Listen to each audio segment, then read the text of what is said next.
Hello everyone. Today we will talk about how to build the app of Magicplan.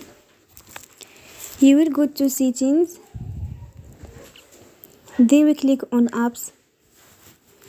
After that you will search the app Magicplan and you will click. Then you will on for stop.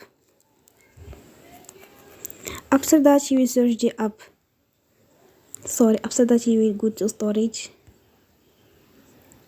Then we click on clear cache.